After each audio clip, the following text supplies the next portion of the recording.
This may look like a plain, unassuming piece of parchment, but is actually one of the most famous documents in the world.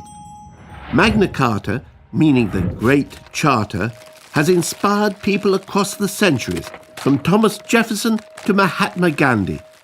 But why was the Charter originally created, and what does it actually say?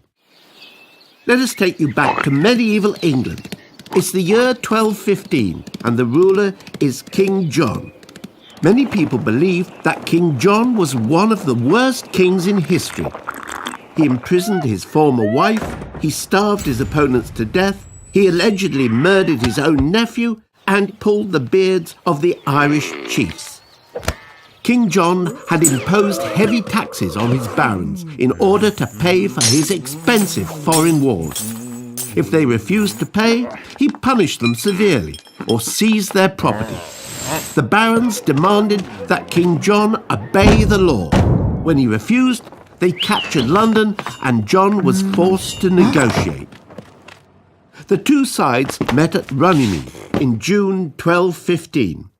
The result of the negotiations was written down by the king's clerks into the document we know as Magna Carta. Although most of the Charter's clauses dealt with medieval rights and customs, Magna Carta has become a powerful symbol of liberty around the world. The most famous clause, which is still part of the law today, for the first time gave all free men the right to justice and a fair trial. No man shall be arrested or imprisoned except by the judgment of their equals and by the law of the land. To no one will we sell. However, this clause was not as liberal as it sounds. The Charter only applied to free men. The vast majority of people in 1215 were unfree peasants who were ruled over by their landowners. And although Magna Carta was intended to create peace between King John and his rebellious barons, England was plunged into civil war after the Pope declared the Charter invalid. When King John died of dysentery in 1216, 9-year-old Henry III took to the throne.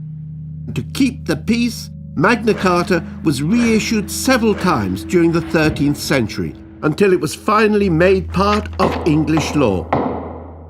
Magna Carta has lived on for 800 years and is echoed in the United States Declaration of Independence and the Universal Declaration of Human Rights.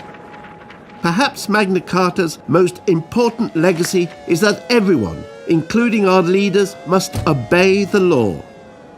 What started out as a document of specific complaints from a group of barons has turned into an international symbol of liberty, without which we might not have the rights we value so much today.